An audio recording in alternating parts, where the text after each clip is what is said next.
Welcome. Thank you all for skipping lunch if you're here. Welcome to my talk on attacking network infrastructure. My name's Luke. Here's some boring info about me. I'm a security engineer originally from Minnesota. I'm working in the Bay Area currently. I'm a junior undergraduate student. It's my second year at DEF CON. I spoke last year. I also participate in a lot of bug bounties, so if any companies run a bug bounty, you've probably heard my name. I'm the jerk that submits bugs at anything other than working hours. If you have any questions about this presentation, or you'd like to send me legal threats, there's my contact information. I'll put it back up at the end, along with the code and the slides for this presentation will be linked at the end. Louder, okay, better. I'm trying to avoid tipping it over. All right, let's get the boring stuff out of the way first. Here's my lovely disclaimer. The views and opinions expressed in this presentation are those of the author and don't necessarily reflect the official policy or position of any current or previous or future employer. Just don't sue me. All right. As usual, we'll start with a quick rundown of what we're going to be talking about today. I'm going to start with what Internet 2 is, then move into some of their products, mapping their network, and then exploiting some of those products in order to gain control of devices that are running on very large network uplinks. Now, to make this presentation work, there are 2 computers and 4 VMs up here that all have to work together perfectly, and there's only so many sacrifices you can make to the demo gods, so please bear with me if things don't work well. I've tested them enough, but yeah, without further ado, let's get started. So I wanted to give a bit of backstory about how I got started looking at this software and this perf sonar product, which we'll get into in a minute. The university I attend has a nice website full of information about what applications and services are available to me as a student. When I'm bored, I like to browse around and see excuse me, what I'm able to access. It's kind of amazing what an EDU email address grants you these days. One of these pages was called Internet 2. So the description is, the Internet is a global system of interconnected networks. The university connects to both the global Internet and a number of special research and education networks commonly referred to as Internet 2. These research provide high bandwidth connectivity, enabling and supporting research collaborations, educational opportunities regionally, nationally, and around the world. Basically, it's a private fiber network run between universities. It's used for sharing all sorts of research data that would take a very long time to transfer over the standard internet. If you go to their website, you find an even more boring description about how Internet 2 is a community of research and leaders and academia, and basically it's just a consortium of universities. There are some corporations and some government agencies, but it's mainly universities connected to this, and it's mainly used for sharing research. But one of the other things they do is they create software for all of the people in this consortium. So they share the software between all of the companies and universities that participate, and in doing so, they also share vulnerabilities between each other, since they're all running the same software. They also do collective bargaining on everything from AWS to Splunk to VMware. Basically, it's there to benefit all of the companies that participate. The other thing that it is a private network. So this is what I was talking about. This is a map of their actual dark fiber. It totals about 8.8 terabits a second of optical capacity and about 100 gigabits a second of Ethernet capacity. Again, it was mainly developed for sharing research and technologies between universities. Now I get really excited when I see something like this, because it's not just a whole bunch of blinking lights, but these are additional routing paths between each of the nodes on this network. And Internet 2 has been around since 1997, and a lot of people didn't really care about security back then. And so there's a whole lot of risk here where these routing paths might be trusted or might be not even considered by some security teams because they've been around for so long. So in addition to the actual network, like I said, they produce a variety of products. Actually, most of these products are open source, which is really nice. They're, the most popular one they have is called Shibboleth. It's a federated identity management system. Essentially, it's a really nice SAML provider. It's really extensible. If you've ever done any penetration testing on pretty much anything running at a US-based university, it likely interacted with Shibboleth for authentication. But Shibboleth is their most popular product. It's been poked at by some other people before, so I wanted to look at some of their other stuff. They have a lot of tools in the performance and analytics category. So because they run these fiber networks, they need to maintain the health of these networks. And so they do that through a tool called bandwidth control, which is essentially a wrapper around iPerf. It does a lot of the hard work in setting up a receiver and a sender on either end. NDT is a diagnostics tool. OWAMP is one-way ping. And then perf sonar is a wrapper around all of those tools. And it's essentially an ISO you download. And you can install it on one of your servers, and it makes scheduling bandwidth control tests and OWAMP tests really easy. We'll look at what it actually looks like in a minute. First off, I just explained what perf sonar is. To give a closer example, if we are here in Las Vegas, if you look at the Las Vegas node, and the network operator in Las Vegas wanted to make sure that their fiber connection to Salt Lake City is remaining solid, they would set up a perf sonar instance in Las Vegas and a perf sonar instance at Salt Lake City, and because they're all part of the same network, they collaborate, and basically you'll set up tests to run, say, every 24 hours, and it'll alert you if the network goes down or if performance starts degrading. All right. So I'm going to actually look. I have two instances set up here, two perf sonar instances. They're called Impact and Torpedo for easier things here. So you see they're on the same network. Woo! And so I'm going to run a quick bandwidth control test here. So this is just showing how some of their tooling works. And so what it's done here is it's chosen to use iPerf. You can customize this. You could say I want to use ThruLay or I want to use iPerf 2 or 3. And then it schedules a test between the two, because the way iPerf works, you need both ends to agree on when to set up a receiver and what ports to use. And then once that time goes, we have our info here, so we can see we've got about a gigabit a second, which makes sense since both of these hosts are running on gigabit connections. All right. Now let's look at the actual toolkit website. So this is if it loads, this is the actual perf sonar interface. So this is what their web interface looks like. So it's essentially just a GUI for that tool I just used. So you can see here, I've set up a test to run every half an hour between Impact and Torpedo, and we can see there's the last time the throughput was 600 megabits a second. I can pull up and look at a graph of how that's changed over time. Now, since this is a virtual machine, there's big gaps here, but it's easy for a network administrator to look at this and kind of see what's happening on their network. All right, back to the actual presentation. So one of the things I like to do when I'm first approaching a product is, when I'm looking for issues, is look at what mistakes have already been made in the past. So developers tend to make the same mistakes over and over again. It's just how it is right now in the industry. And so I went through, perf sonar used to be hosted on Google Code. Their website is back up. It was down because of the whole Google Code being deprecated. So issue 783 was found. And basically, it's a vulnerability in the web interface that I just showed you. It was patched in 2013, and this is the patch for the issue. So if you look at what this is, it's pulling in Perl's libxml library, and it's adding an external entity handler that just always returns an empty string. So we're going to look at what an external entity is, and then how to exploit them in the real world. So if we start with a simple XML file, hopefully everyone can see this, we have a list of all the presentations I've given. So we have the name, the location, and then the author. And the author is always going to be the same every time. It's always going to be Luke Young. XML has this feature where you can define an entity. So I've defined an entity called ly with the value Luke Young. And then I can just reference this entity with an ampersand, the name of the entity, and a semicolon. That way, if I ever changed my name, if I got married, I can just edit it here, and it'll update throughout the rest of the XML document. And most XML parsers support this by default, so when you go to get the value within Python or whatever you're using, it will just return Luke Young. It happens transparently. One of the most popular attacks with this was something called the billion lols attack. So basically, it's a denial of service issue. So you start with a single entity, you define an entity that includes that one 10 times, define another one that includes that entity 10 times, and you get an exponential growth here in memory when a XML parser tries to unserialize this XML.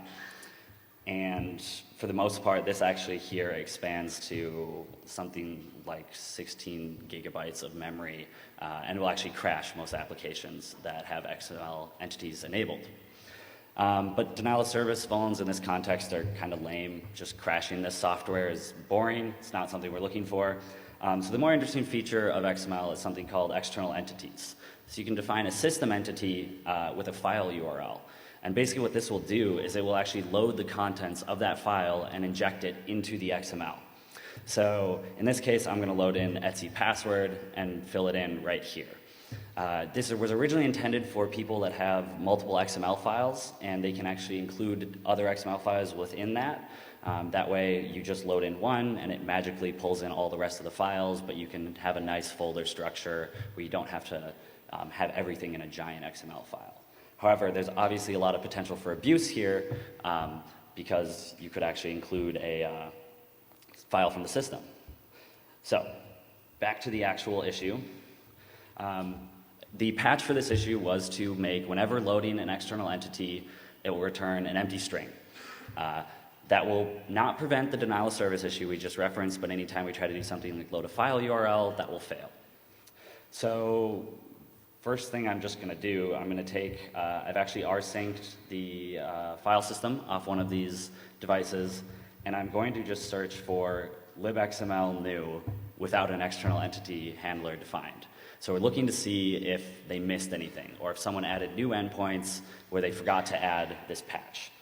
And if we run it right here, we've immediately got off the bat 13 matches of potential ways to get into this application using external entities.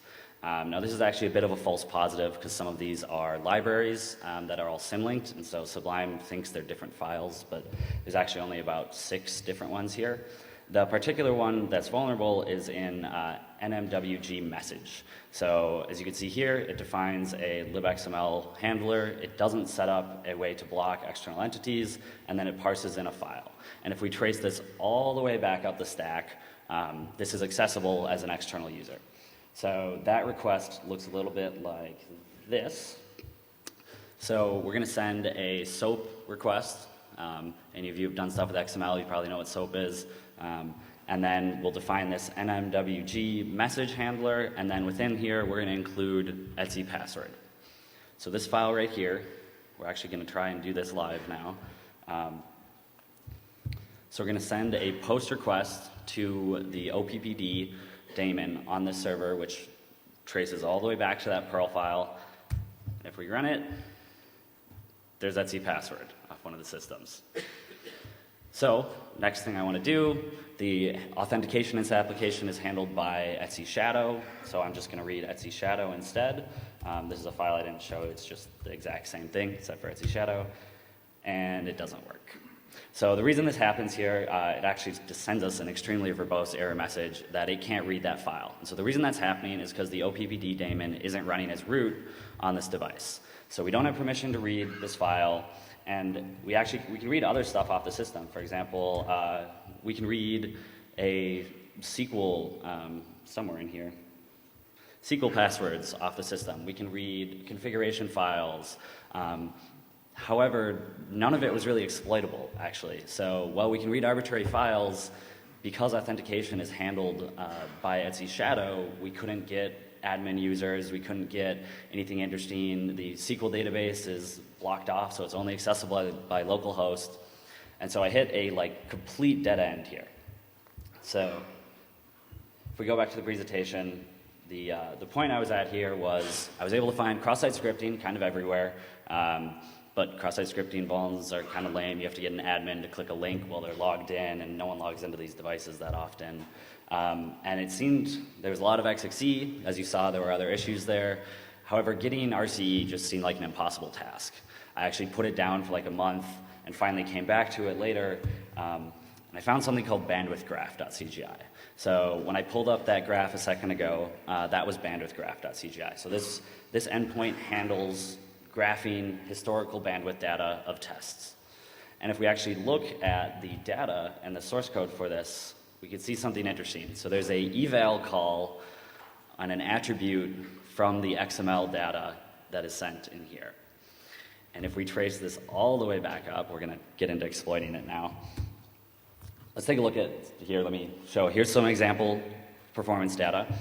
You can see it's basically iPerf results with a timestamp and the throughput value. And if you look at the throughput value, it's a scientific notation number. And parsing scientific notation in Perl is like 5 lines, and parsing it with eval is 1. And so a developer was being lazy, and they decided to use eval, thinking that it was perfectly safe. So we can see why he made this mistake, though. You're in a rush, it happens. So let's actually look at how to reach this code path, because it's quite complicated. So starting at the top of bandwidthgraph.cgi, we need a couple parameters. We need a URL parameter, which is the measurement archive. So this measurement archive contains all of the data of tests that have been running over time. And so we need a URL to access that from, because you can run this in a cluster environment. And we need a key to look it up by, so if a test has a name, it has a key.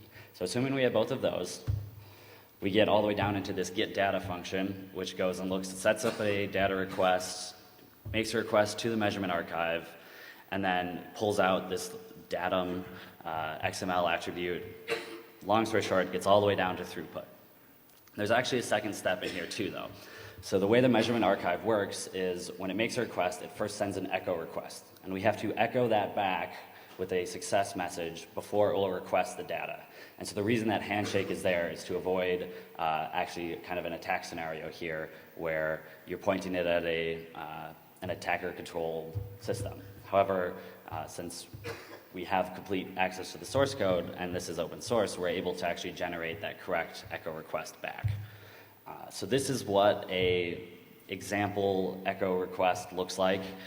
This gets sent in, and the important part here is the event type here. As long as this value has that string, it'll be accepted by the server.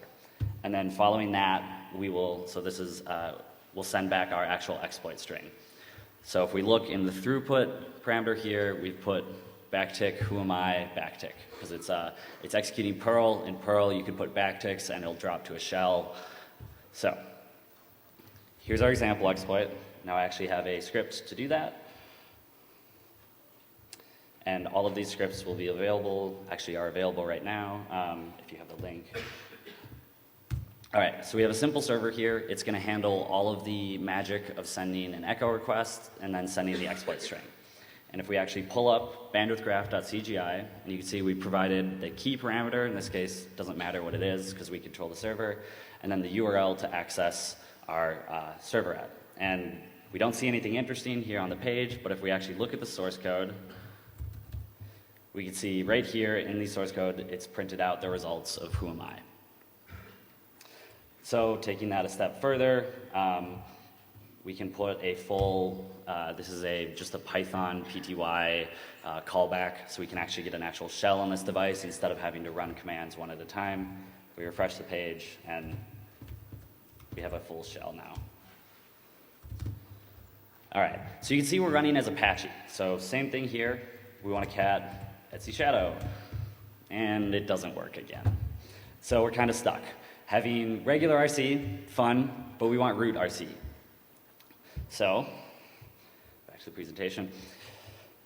We're going to talk about now how we obtain root on this device.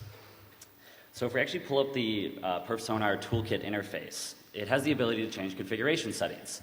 You can turn on and off services, such as bandwidth control and OAMP, and then you can change configurations for those. So you can change the default port, or you could change what restrictions there are. For example, you could change your bandwidth control to only accept TCP or only accept UDP performance tests. And in order to start and stop services on Linux, you need root, unless you've made special changes. So somehow the application is obtaining root in order to do this. But if we go back to our shell, we don't have sudo privileges, and there's no really easy way to find root there off of any file permissions or anything else. So if we actually look in the source code again, all the way down, they have a daemon running as root called toolkit config. And it's a simple XML RPC server. It's only running on loopback, and it exposes 5 methods. It exposes a config firewall method, which accepts no parameters, so not anything exploitable there. it exposes a write file, start, stop, and restart service. So write file looks really interesting. Ideally, we just write a new file, a new cron job as root, and now we have escalation. And so here's the example code to do that. We say load in the config client, set it up to point to the loopback interface, and then call the save file method, which is an alias of write file. I don't know why they changed the method name in different parts of the application. And if we try to actually run this, it doesn't work. We have another issue here too, and so if we look at the source code, there's actually a whitelist of what files you're allowed to edit. So they put a little thought into this and decided we shouldn't let someone write arbitrary files as root. That's a bad idea. So they built this whitelist. Here are all of the files in the whitelist. It's a rather extensive list because this is an extremely customizable application. You can install other packages, and so basically any config file that ever want to be edited as part of this application is in this list. And there's a couple of interesting ones in here. There's Etsy hosts, so we have the ability to redirect network traffic.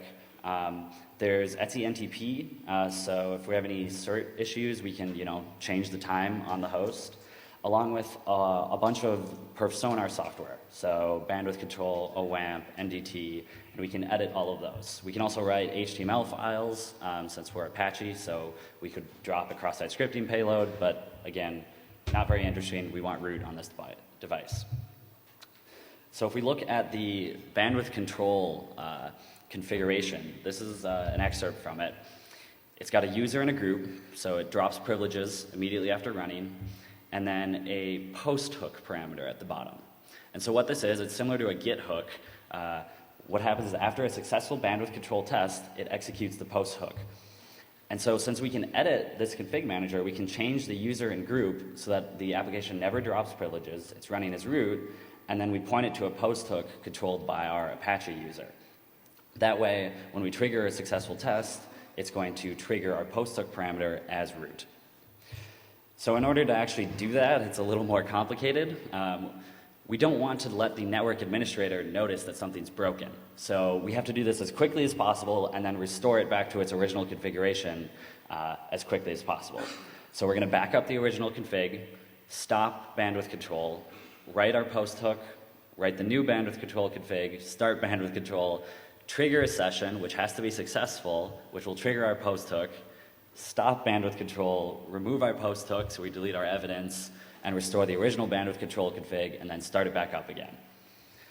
So I'm going to actually try to do that now. So we have our shell. We're currently logged in as Apache. I'm going to pull down shell.pm, which is a script I've written, and we're going to run it. So that's actually going to take about 60 seconds to run. So we're going to look at what this is doing here. It's pulling in, again, the config client. We're loading in. I don't know why this has to be here. I don't write Perl scripts, but it crashes if it's not. And here is the post hook we're actually writing. So we're going to copy bin bash to a different value, and then we're going to set UID on that binary so that whenever we run it, we can become root. And then the rest of this is doing all of that work of restoring the original config. Here's our exploit config with the post hook parameter inside of it. So if we actually go back to the shell, hopefully. Ooh. This is why you don't do live demos. Let's try that again. Nope. Oh, we are root. Okay, it did work. Woo!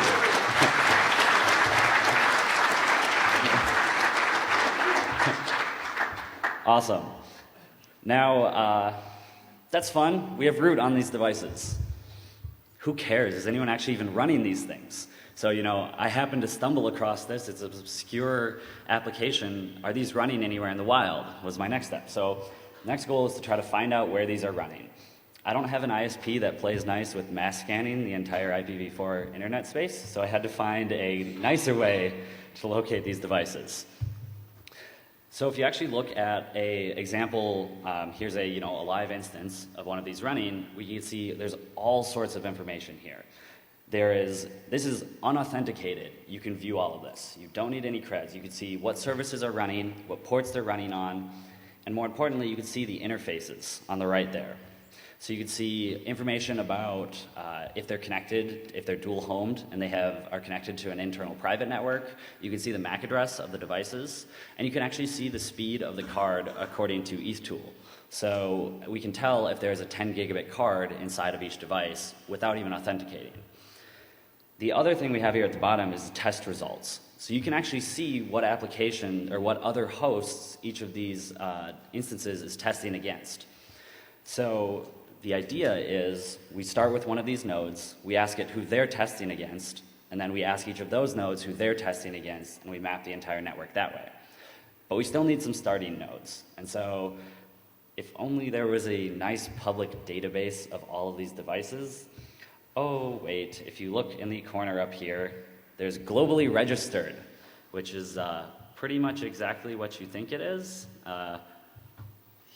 They provide an actual database on their site of all of the globally registered perf-sonar servers, also unauthenticated.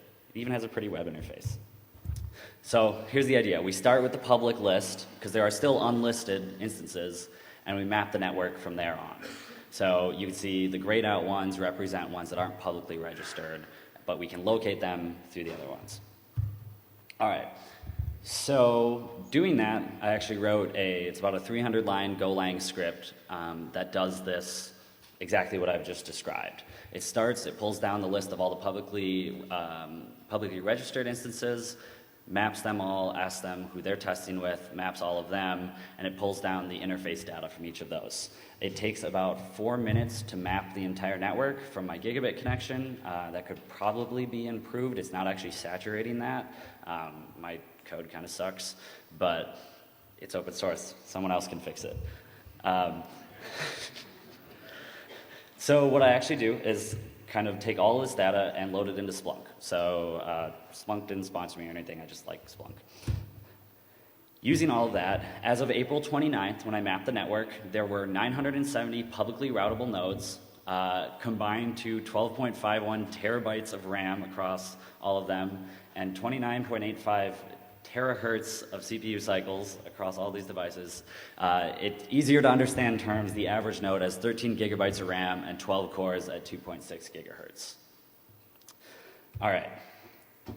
So next we want to look at what the theoretical network speed of this device is. So each of the included in that data is the information about the network card on the box. So I can tell if it's a 10 gig or a 20 gig or a 40 gig network card. So if we do all of that and sum all of those together, we get the theoretical bandwidth of the perf-sonar network, which is 5.719 terabits a second. Now, theoretical speeds are kind of lame, and I really wanted to know what this was actually capable of, because you may have a 10 gig card and only a 5 gig uplink, and I can't find any way to tell that without exploiting your server, which I like not going to jail. However, I had an idea here. So I have a gigabit connection at home. I can run bandwidth tests from my server to one of the perf-sonar instances and find out information about their bandwidth. But that has an upper bound. I can only find out up to a gigabit a second, since I only have a gigabit uplink. I'm not about to go pay for a 40 gig uplink in order to test these vulnerabilities, so I had to find some other way. Turns out they have another friendly unauthenticated API where you can say, run a bandwidth test against a different perf-sonar node and send me the results. So the goal here is actually enumerate all their perf-sonar instances and their maximum interface speed, calculate their location based on GeoIP, and then find the 5 closest instances that have the same or faster network cards within them. And then after all of that's done, we want to run tests between them. And this sounds like some horrible, messed up CS interview question. I can guarantee you I did not implement this very efficiently. There's the Splunk query that does all of that. It works. It takes like an hour to run, but it does return results. So once we have all of that data, we actually want to run these tests. And we have to be careful here when we're running these tests, because we actually have the risk here of generating a denial of service when running these tests. So we have to be careful. We only want to run 2 tests at the same time ever. We never want to run, or more than 10 at the same time ever, and we never want to run 2 tests on the same instance. So if you have a 10 gig uplink, but I run 2 10 gig tests against you, they're both going to get like 5 gigs, which is inaccurate. I want to only run one at a time. And then some hosts don't have bandwidth control enabled. So while I know they're exploitable, I can't find out what their bandwidth is. So we're actually losing out on some data here about hosts that if we were exploiting this for real, we would have been able to attack, but we can't because they don't have bandwidth control enabled. So doing all of that, which takes a very long time to run, I was able to calculate the actual demonstrated total bandwidth of the perf sonar network, which is 3.7 terabits a second. Now in the title of the talk I mentioned 4 terabits. I didn't just round. I did account for all of those instances that don't have bandwidth control enabled, but we know that they are sitting on at least a 100 megabit uplink. And combine that all together, you get to 4 terabits a second. Now the fact that I'm calling it, excuse me. So if any of you were around last 2 years ago now, Cloudflare blocked an attack in Europe against Spamhaus. It was a 300 gigabit a second attack, and they had an interesting effect they were seeing where some of their network could handle the traffic, their upstream ISP peers were actually falling over.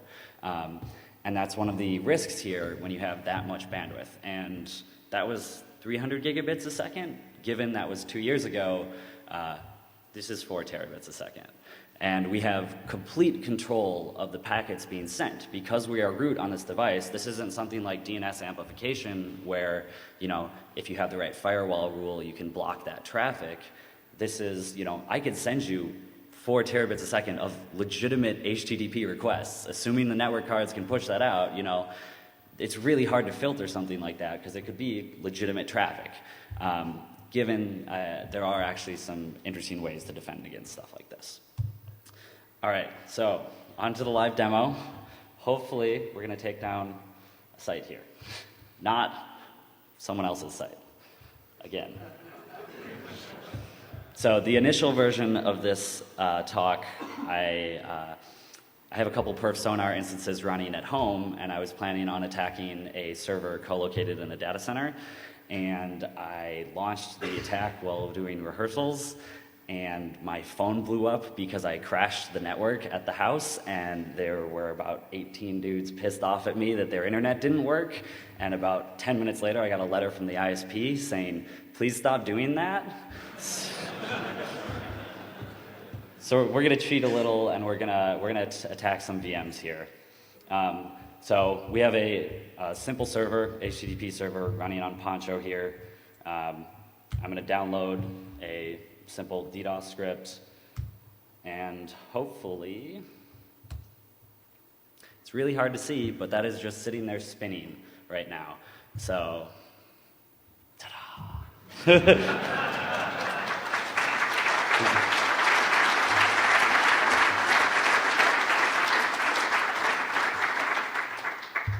All right, so on to the last part.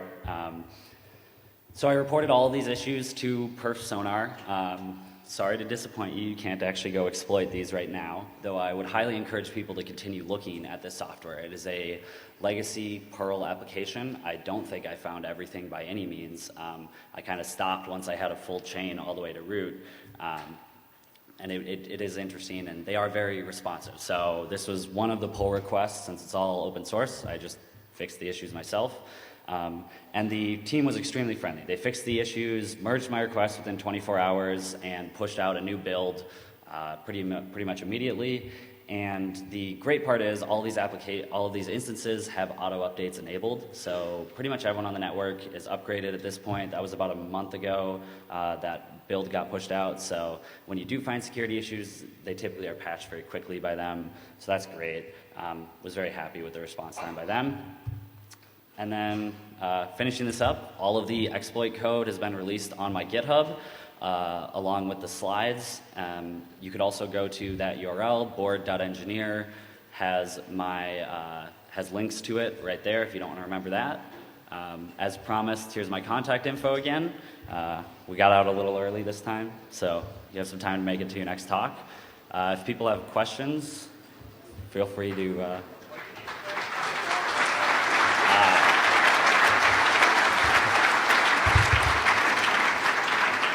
That was a really good question. He asked what I spent $5 on. I put it in the talk title. I could repeat the question. The question was, what did you spend $5 on? That's a very good question. It's in the talk title. Again, in the initial version of this application, I was going to spawn up a VPS instance for $5 and then launch an attack live across the internet. And then, of course, my ISP got very angry about that. So I did not update the title, unfortunately. That's what the $5 was from. How much total time? Total time spent actually finding the exploits was probably like 10 hours. And then writing reliable exploits for them was probably like 6. And then mapping the network was a colossal pain since I'm not a stats person. And figuring out how to write those queries correctly sucked. So that was probably another like 10. 40 hours roughly total.